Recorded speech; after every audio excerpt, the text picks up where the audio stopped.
Hello मेरे प्यारे students, आज हम लोग बात करने वाले हैं बहुत ही महत्वपूर्ण चैप्टर जो कि किसी भी परीक्षा की व्यू से बहुत ही महत्वपूर्ण होगा, चाहे वो कंपटीशन हो या फिर आपका बोर्ड का एग्ज़ाम हो।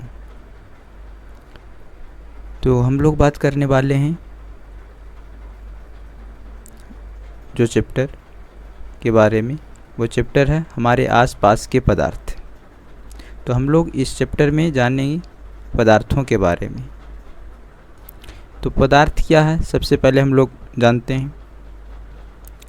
तो जैसा कि आप देख रहे हैं कि जो नोट्स में लिखा हुआ है कि संसार की सभी वस्तुएं जिस सामग्री से बनी है, संसार की सभी वस्तुएं जिस सामग्री से बनी है उसे वैज्ञानिक ने क्या कहा है? पदार्थ कहा है। यानी हम लोग परिभाषा के रूप में कह सकते हैं कि संसार की सभी वस्तुएं जिससे बनी है उसे पदार्थ कहते हैं। उसके बाद हम लोग सेकंड पॉइंट पे आते हैं, जिसमें पदार्थ का ही सेकंड रूप से, दूसरे रूप से डिफिनीशन दिया गया है, जिसमें बताया गया कि वे वस्तुएं जिनका द्रव्यमान होता है और स्थान घेरती है पदार्थ कहलाता है।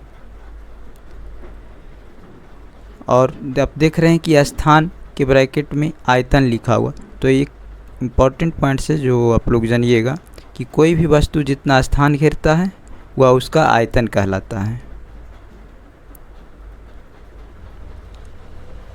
चलिए, तो यहाँ तक सेकंड पॉइंट भी आपको क्लियर हुआ होगा। अब हम लोग थर्ड पॉइंट पे जा रहे हैं।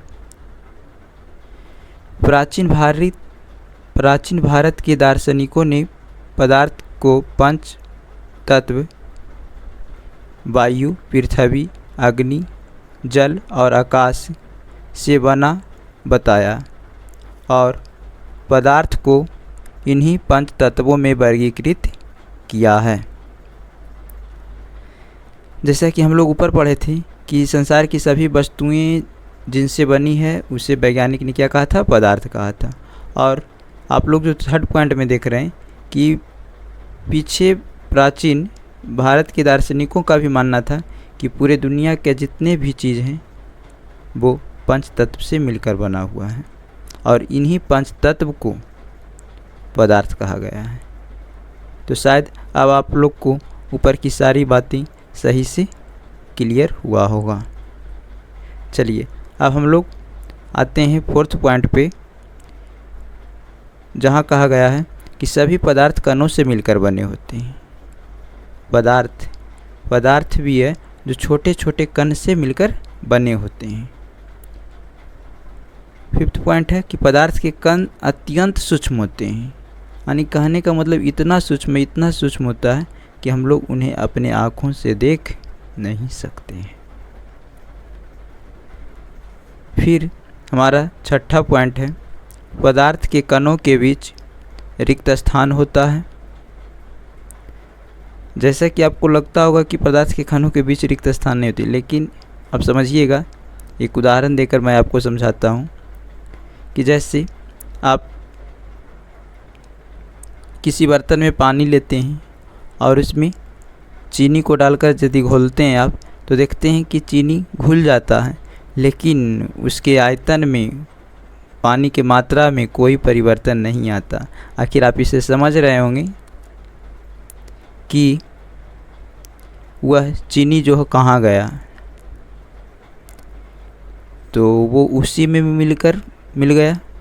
यानी आप इसे समझते होंगे कि यानी उसके अंदर खाली जगह है, तब तो वो उसमें चला गया और उसके मात्रा में, आयतन में कोई परिवर्तन नहीं हुआ है।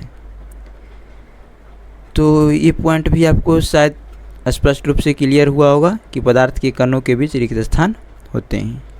नेक्स्ट पॉइंट है कि पदार्थ के कण निरंतर गतिशील होते हैं। इसका कहने का अर्थ है कि पदार्थ जो छोटे छोटे कण से मिलकर बने होते हैं वो पदार्थों के अंदर स्थिर नहीं होते हैं, वे गति करते रहते हैं, वे चलते रहते हैं। नेक्स्ट पॉइंट है कि पदार्थ के कण एक दूसरे को आकर्षित करते हैं। पदार्थ के कणों के बीच एक बल लगती है जिसे हम लोग आकर्षण बल कहते हैं। तो वे कण एक दूसरे को पकड़ कर रखती है, तभी तो वे पदार्थ रहते हैं, नहीं तो कण इधर इधर हो जाएंगे तो फिर पदार्थ रहेंगे कहाँ से। इससे आप समझ सकते हैं कि पदार्थ के कणों के बीच आकर्षण बल होते हैं।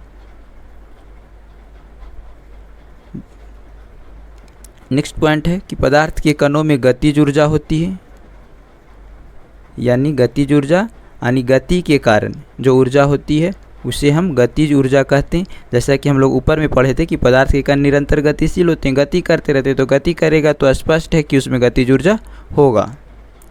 और इसी में नेक्स्ट पॉइंट जो कहा गया कि तापमान बढ़ाने से कणों की गतिज ऊर्जा तेज होती है। तापमान बढ़ाने से कणों की गतिज ऊर्जा तेज होती है। तो जैसा कि हम लोग जानते हैं कि जब आप किसी भी चीज़ को, किसी भी पदार्थ को जब टेम्परेचर देते हैं तो उसमें एनर्जी बढ़ती है, एनर्जी बढ़ेगा तो उसका गति तेज होगा, जैसा कि आप समझ रहे होंगे। चलिए नेक्स्ट पॉइंट पे आते हैं कि पदार्थ के कण अपने आप ही एक दूसरे के साथ अंतः मिश्रित हो जाते हैं। ऐसा कणों के रिक्त स्थानों में समावेश के कारण होते हैं। यानी जैसा कि हम लोग ऊपर पढ़ें कि पदार्थ के कणों के बीच रिक्त स्थान होते हैं और रिक्त स्थान होने के कारण वे आपस में ही मिक्स हुआ रहता है, यानी समावेश, रिक्त स्थानों में समावेश होता है। चलिए फिर हम लोग नेक्स्ट बात करने वाले हैं जो कि पॉइंट है विसरण। तो विसरण के बारे में शायद आप लोग पहले से जानते भी होंगे या नहीं जानते हैं, तो चलिए फिर यहाँ जानते हैं। विसरण जो है, विसरण कहा गया है कि दो विभिन्न पदार्थों के कणों का स्वतः मिलना ही क्या कहलाता, विसरण कहलाता। यानी जब दो पदार्थ के कण अपने आप बिना कुछ किए हुए यदि वे मिल जाते हैं आपस में तो वे विसरण कहलाता है।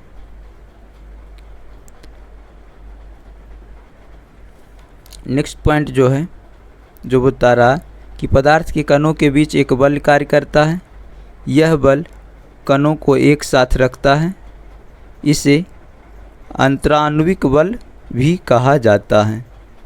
चलिए हम लोग जानते हैं कि ऊपर भी पढ़ें कि पदार्थ के कणों के बीच एक आकर्षण बल लगती है जो कि पदार्थों के कणों को एक साथ रखती है और इस बल को अंतराण्विक बल कहते हैं। तो यहाँ से स्पष्ट हुआ कि पदार्थ के कणों के बीच लगने वाले बल को क्या कहते हैं, अंतराणुक बल भी कहा जाता है। चलिए फिर नेक्स्ट पॉइंट पे चलते हैं। प्रत्येक पदार्थ में आकर्षण बल अलग अलग होती है। अभी तो हम लोग पढ़ रहे थे कि पदार्थों के कणों के बीच आकर्षण बल लगती है और वो आकर्षण बल का नाम अंतराण्विक बल, अंतराणुक बल कहते हैं। लेकिन ये बल जो है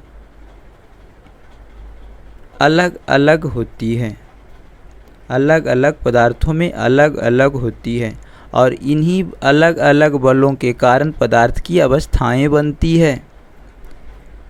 हम लोग बहुत पहले से पढ़ते आ चुके हैं, बचपन से ही पढ़ते हैं, छोटे जूनियर क्लास से भी पढ़ते हैं कि पदार्थ की कितनी अवस्थाएं होती है, 3 अवस्थाएं होती हैं। कौन कौन? ठोस, द्रव और गैस। और ये ठोस, द्रव, गैस होने का मुख्य कारण क्या है? पदार्थों के कणों के बीच लगने वाली अंतराणुक बल। तो आज आप लोग को क्लियर हो गया होगा कि पदार्थ की 3 अवस्थाएं क्यों होती हैं। ठीक है मेरे प्यारे स्टूडेंट्स, फिर इसी के साथ आगे बढ़ते हैं। पदार्थ की ये अवस्थाएं उनकी कणों की विभिन्न विशेषताओं के कारण होती है। एक तो हम लोग जाने कि आकर्षण बलों के कारण पदार्थ की 3 अवस्थाएं होती है और इसके कारण अन्य विशेषताएं भी आती हैं जो कि हम लोग आगे पढ़ेंगे। बल लगाने पर ठोस टूट सकता है, लेकिन इनका आकार नहीं बदलता है। जैसा कि हम कह सकते हैं अपनी सरल भाषा में कि पदार्थ जो ठोस अवस्था में होता है उसका आकार निश्चित होता है, यानी ठोस का आकार निश्चित होता है और द्रव का कोई अपना आकार नहीं होता है। द्रव को आप जिस बर्तन में रखते हैं उसी का आकार ले लेता है, परंतु द्रव का आयतन होता है,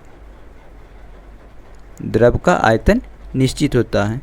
यानी यहाँ से आपको क्लियर हुआ होगा कि ठोस का आकार निश्चित होता है और आयतन दोनों निश्चित होता है, लेकिन द्रव का सिर्फ आयतन निश्चित होता है लेकिन आकार निश्चित नहीं होता है। नेक्स्ट हम लोग बात करने वाले हैं कि विसरण किन किन अवस्थाओं में संभव है।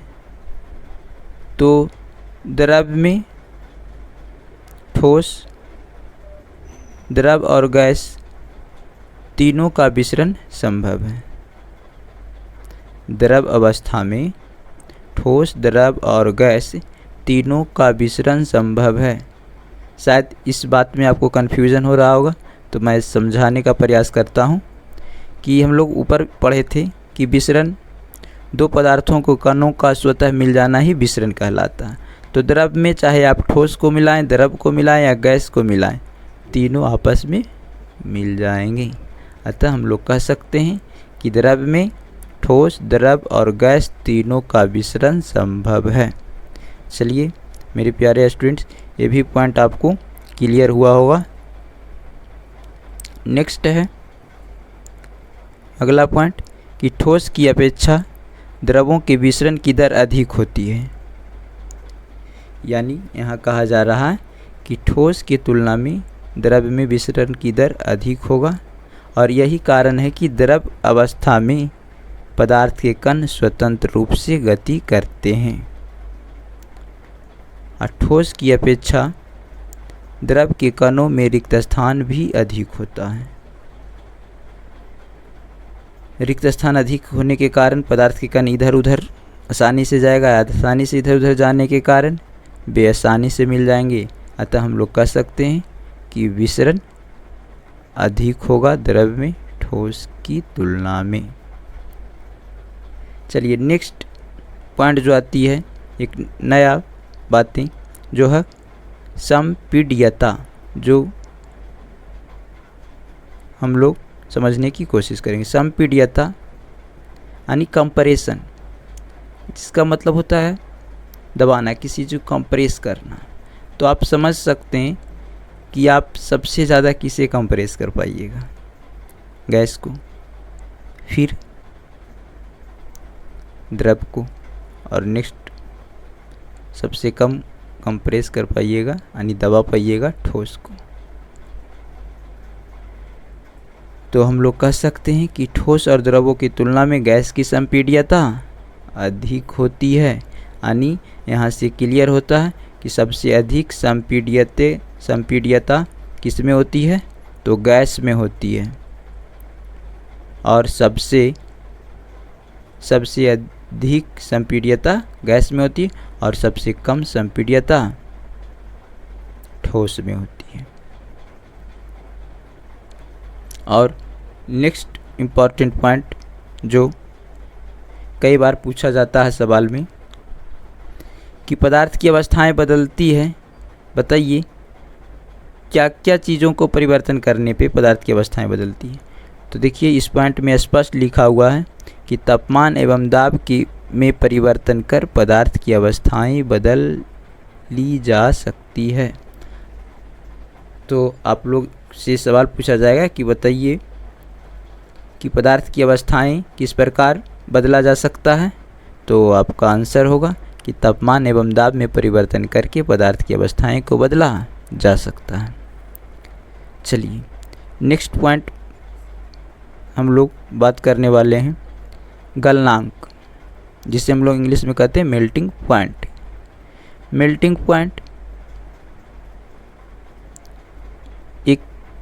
एक ताप है, और जिस ताप पर कोई ठोस पदार्थ पिघलकर द्रव बन जाता है, जिस ताप पर कोई ठोस पदार्थ पिघलकर द्रव बन जाता है, वह ताप उस पदार्थ का गलनांक कहलाता है। यानी इससे स्पष्ट क्लियर हुआ होगा कि जिस ताप पर कोई पदार्थ द्रव बन जाता है पिघलकर, तो उस ताप को हम लोग क्या कहते हैं? गलनांक कहते हैं।